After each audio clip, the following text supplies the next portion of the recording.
नोटबंदी पर सबसे बड़े ओपिनियन पोल की अगली कड़ी बिहार के हाजीपुर से। हमने यहां कुछ व्यापारियों से बात की और सभी ने इस फैसले को अच्छा बताया। हाजीपुर के राजेंद्र चौक पे खड़ा हूँ। एक गुजरी रोड है और यहाँ के जो व्यवसायी हैं और जो राहगीर हैं वो हमारे पीछे मौजूद हैं। उन लोगों से जान लेते हैं कि नोटबंदी पे उनका क्या कहना है। हुई है, बिजनेसमैन लोगों को परेशानी हुई है, लेकिन फिर भी हम लोग देश के लिए इतना परेशानी सहना सही समझते हैं। अब स्थिति सामान्य करीब करीब हो गई है। नोटबंदी हुई, अच्छा एक काम हुआ, अच्छा पहल हुआ। शुरू के 2-4 दिन में तो कुछ परेशानी महसूस हुई, उसके बाद स्थिति सामान्य हो रही है। हम लोग कैशलेस ट्रांजैक्शन कर रहे हैं। नोटबंदी का हम लोग समर्थन करते हैं, परंतु ये देश के हित में है। अब रांची आपको ले चलते हैं। रांची में लोगों की राय जानने के लिए जब हमारे रिपोर्टर्स पहुंचे तो उन्होंने देखा कि एक युवक नोट बैन के समर्थक में 9 नवंबर से निर्जला व्रत में है और नौकरी छोड़कर लोगों को जागरूक कर रहा है। आपको एक नजारा दिखाना चाहूंगा। देखिए, ये राजधानी रांची के बिरसा चौक का ये नजारा है। एक युवक जो आदित्य स्वरूप साहू है, वो इस पोस्टर बैनर के साथ यहाँ पर खड़े हैं लोगों को जागरूक करने के लिए किस तरह से नोटबंदी के समर्थन में वो है और निर्जला उपवास रख रहा है। झारखंड में नक्सल प्रभावित इलाका चतरा के रहने वाले आदित्य स्वरूप साहू नोट बैन के समर्थन में 9 नवंबर से निर्जला व्रत में है। आदित्य 30 दिसंबर तक हर दिन सुबह 10:30 बजे से लेकर शाम 6 बजे तक उपवास करते हैं। आदित्य ने नोट बैन के समर्थन में लोगों को जागरूक करने के लिए प्राइवेट कंपनी की नौकरी भी छोड़ दी। ये अभी से 30 दिसंबर तक जो मेरा समापन होगा कोकर बिरसा मुंडा समाधि स्थल में, लगातार 10:30 बजे से शाम को 6 बजे तक रहेगा और मैं सुबह सिर्फ थोड़ा सा दूध पीकर आता हूँ। बीच में कुछ नहीं खाऊंगा पीऊंगा, ना कुछ कहूँगा, निर्जला उपवास। क्योंकि मोदी के समर्थन में मुझे मोदी जी को सपोर्ट करना है, उनको बल देना है। तो नोटबंदी के 30 दिन बाद ग्वालियर के शराब की दुकानों की तस्वीर बदल रही है। कोशिश की जा रही है कि शराब की दुकानों में जो हर खरीद बिक्री कैशलेस हो। एक्साइज विभाग ने कैशलेस लेन देन को बढ़ावा देने के लिए ग्वालियर की सभी शराब की दुकानों को निर्देश जारी किए हैं। हाँ, वहाँ से आदेश तो मिला है कि मशीनें लगवाए, पर वहाँ से ऑलरेडी पहले से लगी हुई है। कार्ड शॉप द्वारा पहले से हो रहे हैं। शराब के दुकानदार भी इस निर्देश को लागू करने में जुट गए हैं ताकि ग्राहकों को कैश की परेशानी का सामना न करना पड़े। तो 30 दिन बाद चंडीगढ़ की हालत कैसी है? लोग नोटबंदी के साथ हैं या खिलाफ? ये रिपोर्ट। 500 और 1000 के नोट बंद किए पूरा 1 महीना हो गया है। आपको दिखा देते हैं कि चंडीगढ़ के क्या हालात हैं। नोट बैन के 30 दिन बाद भी चंडीगढ़ में बैंक और एटीएम के बाहर लोगों की लंबी कतारें लगी हैं। स्थानीय लोगों के मुताबिक हालात पहले से बदतर होते जा रहे हैं।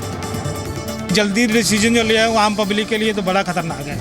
In the presence BJC get more loss. भी देख लो आपके सामने, अभी ऑलमोस्ट आज 1 महीना हो गया है। सिचुएशन सेम हालात और दिन पर दिन बिगड़ते जा रहे हैं। 7-8 तारीख को प्राइवेट लोगों को तो सैलरी मिलती है जो प्राइवेट एम्प्लॉइज हैं। इसमें सिर्फ और सिर्फ आम जनता परेशान हो रही है, बड़े लोगों का इसमें कोई नुकसान नहीं है। आम जनता परेशान हो रही है। तो अगर चंडीगढ़ की बात करें, स्टार्टिंग में जो हालात थे वो सामान्य नजर आ रहे थे, लेकिन अब 1 महीना हो गया है और कैश बैंक में नहीं पहुंच रहा है, जिसकी वजह से आम लोगों को काफी दिक्कतों का सामना करना पड़ रहा है। चंडीगढ़ से ज्यादा दूर नहीं है जालंधर।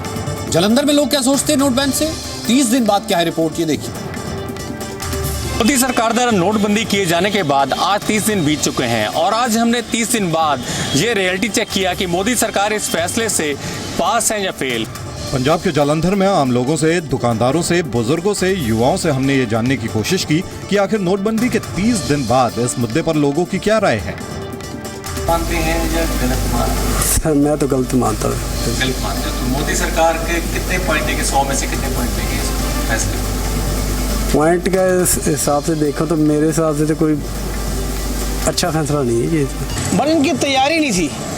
इनको जो कदम उठाया गया है उस हिसाब से तो गलत है। गरीब आदमी लाइन में लगा हुआ है, अमीर आदमी अपने घर में ऐश कर रहा है। वो तो मोदी सरकार के फैसला में पास है या फेल है? वो इस टाइम में जो हालात है उसमें तो फेल है सर। वो जो हालात चल रहे हैं, मैं बता रहा हूँ आपको कि 2000 नोट निकालने से लोगों को प्रॉब्लम हुई है, लेकिन सरकार का फैसला गलत नहीं है। ये मैं सहमत हूँ, उनके साथ एग्री हूँ, फैसला बिल्कुल ठीक है। लेकिन प्रॉब्लम इसीलिए है कि 2000 की बजाय अगर 500 का नोट तिलक करेंसी निकाल देते पहले तो कोई प्रॉब्लम क्रिएट नहीं होनी चाहिए। तो नोटबंदी ने देश को 2 सोच में बांट दिया है। वो सोच है जो परेशानी बंदी का विरोध कर रही है, दूसरी सोच है उन लोगों की जिन्होंने इस फैसले को मुनाफे के मौके की तरह लिया। अजमेर के डॉक्टर सतीश अरोड़ा उन चंद लोगों में से हैं जो नोटबंदी के फैसले से बेहद खुश हैं, क्योंकि सरकार के इस कदम से उन्हें कारोबार में जबरदस्त फायदा हुआ है। बस इसके लिए उन्होंने कारोबार के तौर तरीके बदल दिए। जो ये मोदी जी ने कदम उठाया उसको मैंने अपने पॉजिटिव वे में उसको लेते हुए मैंने अपने बिजनेस में इस तरह से, अपने कार्यशैली में इस तरह से बदलाव किया। शुरू में 2-3 दिन जरूर बिल्कुल कोई देयर वर नो क्लाइंट, और उसके बाद मैंने उसको एक इस तरह से कई तरह के हमने पैकेज फ्लोट कर दिए बाजार में। डॉक्टर सतीश ने होटल में एक साथ शादी ब्याह से जुड़ी सभी सुविधाएं मुहैया करा दी, कैशलेस पेमेंट शुरू कर दिया, ग्राहकों को सुविधा दी कि वो बिल EMI में दे सकते हैं। नतीजा ये कि हर महीने करीब 20 लाख का कारोबार नवंबर में 25 लाख को पार कर गया। सत्य बताऊं तो मेरे बिजनेस में तो फायदा हुआ, और वो चाहे मैं मोदी जी को उसका श्रेय दूं या मैं मेरी पॉजिटिव थिंकिंग को मैं उसको श्रेय दूं, उससे ये नोटबंदी हुई इफेक्ट नहीं। तो जिस देश में क्रिकेट को धर्म की तरह देखा जाता है, उस खेल से जुड़ी इंडस्ट्री का क्या हाल है? नोटबंदी के बाद ये जानने के लिए क्रिकेट से जुड़े सामान बनाने के लिए मशहूर मेरठ की ओर हमें जाना होगा। नोट बैन के 30 दिन बाद मेरठ की स्पोर्ट्स इंडस्ट्री क्या कह रही है, देखिए। मेरठ की स्पोर्ट्स इंडस्ट्री देश में नहीं विदेशों में जो है काफ़ी अपने खेल के सामान बनाने के लिए विख्यात है। नोटबंदी के बाद इस इंडस्ट्री पर किस तरीके का असर पड़ा है, ये जानने के लिए आज हम आए हैं हीरा स्पोर्ट्स इंडस्ट्री में। इनके जो डायरेक्टर हैं सुरेंद्र कुमार जी, उनसे जानते हैं किस तरीके के हालात जो हैं 30 दिन बाद जो है बने हैं। ये नोटबंदी के विषय में आने के बाद ये इतनी परेशानी हम लोगों को आ रही है कि हम लेबर को पेमेंट नहीं दे पा रहे, बैंकों से हमें पैसे नहीं मिलते। 50,000 के लिए बैंकों ने कह रखा है, उसमें हमें जाके 20,000 25,000 मिलते हैं, 20,000 मिलते हैं और कह देते हैं कैश खत्म हो गया है। ये मोदी जी ने पता नहीं क्या क्या सोच के ये काम किया है, ये इंडस्ट्री सारी खत्म कर दी है और आने वाला समय हमारे लिए बहुत कठिन होने जा रहा है। स्पोर्ट्स इंडस्ट्री के कारोबार से जुड़े सुरेंद्र भारद्वाज के मुताबिक नोट बैन के बाद उनके कारोबार को 75% का नुकसान हुआ है। इस वजह से ये नोट बैन को गलत बता रहे हैं। नोट बैन के फैसले को 30 दिन हो गए हैं। देश में अब भी यही दावा किया जा रहा है कि हिंदुस्तान में कैशलेस व्यवस्था का सपना सच करना पूरी तरह मुमकिन नहीं है, नामुमकिन है। इस दावे की रियलिटी हम महाराष्ट्र के धसई गांव से लाए। मुंबई से 70 किलोमीटर दूर ठाणे जिले के धसई गांव ने कैशलेस दुनिया में धमाकेदार एंट्री की है। यहाँ राशन लेना है तो कैश की जरूरत नहीं। नोटबंदी के बाद यहाँ के दुकानदारों का नया मंत्र है, ना आज नगद ना कल उधार, अब की बार सिर्फ कैशलेस व्यापार। कैश नहीं लगेगा, मशीन से करेगा सब। बेयर मिनिमम 1 रुपया भी स्वैप करोगे तो भी वो हो जाएगा। इस गांव में राशन ही नहीं, वड़ा पाव, चॉकलेट, पानी की बोतल तक के लिए कैशलेस पेमेंट है। 10 रुपए का वड़ा पाव है और पैसे नहीं है मेरे पास, कैश नहीं है, कार्ड से ये करेंगे। ठीक है, एक वड़ा पाव दे दीजिए। एक तरफ वड़ा पाव मेरा तैयार हो रहा है तो दूसरी तरफ मेरे कार्ड से कैश जो है 10 रुपए। ये जो रिसीट आ रहा है ये पहला हम कस्टमर को दे रहे हैं, ये आपका रह गया, और हमारे पास भी एक एंट्री के लिए एक रिसीट आ जाता है। क्या मुझे 1 रुपए की चॉकलेट आप दे सकते हैं? दे सकते हैं। 1 रुपए की चॉकलेट? 1 रुपए की चॉकलेट भी आपको दे सकते हैं। ठीक है, तो 1 रुपए की चॉकलेट ही दे दीजिए। सो अगर ये गलतफहमी है आप लोगों को कि हम अपने डेबिट कार्ड के जरिए से सिर्फ बड़ा अमाउंट ही स्वाइप कर सकते हैं, तो ये गलतफहमी इस कैशलेस गांव में आकर दूर हो सकती है, क्योंकि मेरे पास 1 रुपये भी नहीं थे चेंज। 1 रुपए की चॉकलेट के लिए भी यहाँ पर मैं अपने कार्ड को स्वाइप कर सकती हूँ। 8 नवंबर के बाद यहाँ सबसे बड़ा बदलाव ये है कि इस गांव के व्यापारियों को व्यापार आगे बढ़ाने की चिंता है, कैश की नहीं। यहाँ लोग मोबाइल फोन, क्रेडिट कार्ड और डेबिट कार्ड को ही बटुआ और बैंक बना चुके हैं। किसी को नहीं आता है तो डेबिट कार्ड दे के वो सामान लेते हैं और डेबिट कार्ड लेके उस पैसे वो ले लेते हैं ना। करेंसी क्रांति के 30 दिन का अगला रियलिटी टेस्ट पंजाब के लुधियाना से। यहाँ भी लोगों में नोटबंदी के फैसले पर मिली जुली राय है। कुछ फैसले को गलत कह रहे हैं, कुछ कह रहे हैं कि फैसला सही है, कुछ कह रहे हैं तरीका गलत है। पंजाब के लुधियाना का सबसे बड़ा बाजार है मोचापुरा। यहाँ होलसेल का काम करने वाले संतोख कहते हैं कि नोटबंदी ने उनके कारोबार की कमर तोड़ दी है और 10 लोगों के परिवार का खर्च भी बेहद मुश्किल से चल रहा है और ये फैसला ठीक नहीं। 1 नवंबर ਤੋਂ ਲੈ ਕੇ 10 ਦਸੰਬਰ ਤੱਕ ਉਸ ਟਾਈਮ ਤੱਕ ਮਤਲਬ ਕਿ ਸਖਤੀ ਕਰਕੇ ਵਪਾਰੀ ਨਹੀਂ ਆ ਸਕਿਆ। ਉਹਦੇ ਕੋਲ ਨੋਟਬੰਦੀ ਕਰਕੇ ਨੋਟਾਂ ਦਾ ਵੀ ਅਰੇਂਜਮੈਂਟ ਨਹੀਂ ਹੋਇਆ, ਕਿਉਂਕਿ ਸਾਰੇ ਗਾਹਕਾਂ ਨੂੰ ਉਧਾਰ ਦਿੱਤਾ ਨਹੀਂ ਜਾ ਸਕਦਾ। ਤੇ ਜਿਹੜੇ ਨਗਦ ਲੈ ਕੇ ਆਉਣ ਵਾਲੇ ਸਨ ਉਹ ਆ ਨਹੀਂ ਸਕੇ। ਇਸ ਕਰਕੇ सीजन ਜਿਹੜਾ है वो फ्लॉप हो गया। कोई रोटी खाने तो कम करेगा नहीं, तो ना बच्चों की पढ़ाई में कोई खर्चा कम होगा, पढ़ाई तो ऐसे ही चलेगी और खर्चे भी ऐसे ही चलेंगे। मगर जो 40 दिन का गैप है वो हमारे अगले साल में पूरा होगा, इस साल तो पूरा ही नहीं हो सकेगा। लेकिन साइकिल शोरूम के मालिक पंकज नोटबंदी के समर्थन में है। हालांकि वो नोटबंदी से पहले रोज 20-25 साइकिल बेचते थे और अब बिक्री घटकर 1-2 ही रह गई है। लेकिन उन्हें उम्मीद है कि इस फैसले से देश आबाद होगा और काला धन रखने वाले बर्बाद। फ्यूचर ब्राइट है।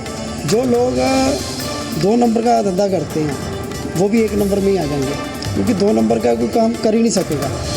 जैसे नोटबंदी का असर हो रहा है बाजार में, क्योंकि उसको बाजार से कोई भी चीज़ लेनी होगी, अपना पैन नंबर या आधार लिंक, हर चीज़ उससे जुड़ी हुई है। तो कोई बदलाव कैसे आता है? तभी जब उसके लिए अभियान चले। लेकिन जरूरी नहीं इसकी पहल सरकार की तरफ से हो। कैशलेस क्रांति के 30 दिन पूरे होने पर अगली कहानी मध्य प्रदेश के खरगोन से देखिए। बदलाव बड़े लोग ही करेंगे, ऐसा जरूरी नहीं। मध्य प्रदेश के खरगोन में स्कूली बच्चे भी ऑनलाइन लेन देन को लोगों को सिखाने के लिए सड़कों पर उतरे। बच्चों ने देश को सिखाया कि ये एक ऐसा मिशन है जिसमें पूरे देश की भागीदारी जरूरी है। कि जैसे हमारे मोदी जी ने कहा है कि कैशलेस ट्रांजैक्शन करें, सभी जो असुविधा हो रही है इस समय उससे बचे, इसलिए हम सभी बच्चे मिलकर लोगों को जागरूक कर रहे हैं। घर घर जाके सबको सिखा रहे हैं कि आप कैसे ऑनलाइन ट्रांजैक्शन करें। तो नोटबंदी के 1 महीना पूरा होने के बाद ये था अब तक का सबसे बड़ा ओपिनियन पोल। 30 शहरों से हमने और हर तबके के लोगों से बात की। आप भी इसमें अपनी राय जोड़िए और खुद डिसाइड कीजिए इसके ऊपर क्या राय बनानी है। फिलहाल रुकने एक छोटे से ब्रेक के लिए, लेकिन उससे पहले ये जरूरी सूचना जो कि आपको देनी बहुत जरूरी है। नोटबंदी के फैसले के 30 दिन पूरे होने पर आज केंद्रीय वित्त मंत्री अरुण जेटली ने 11 अहम फैसलों का ऐलान किया है। जेटली ने डिजिटल खरीदारी को बढ़ावा देने पर जोर दिया। उन्होंने कहा कि पेट्रोल डीजल खरीदने के लिए डिजिटल पेमेंट करने पर 0.75% की छूट मिलेगी। डिजिटल मोड से पेट्रोलियम प्रोडक्ट्स, ऑयल और पेट्रोल और डीजल खरीदेगा उसको 0.75% का डिस्काउंट मिलेगा। कि पब्लिक सेक्टर इंश्योरेंस कंपनीज जो जनरल इंश्योरेंस में है और लाइफ इंश्योरेंस में है, जो लोग कस्टमर पोर्टल है उन कंपनीज का, that is the GIC companies, general insurance companies and the life insurance company, अगर वो डायरेक्टली कस्टमर पोर्टल से पॉलिसी खरीदते हैं और उसका प्रीमियम देते हैं, ऑनलाइन पेमेंट करते हैं अगर डिजिटल मोड से, तो उनको 10% डिस्काउंट मिलेगा जनरल इंश्योरेंस कंपनीज के केस में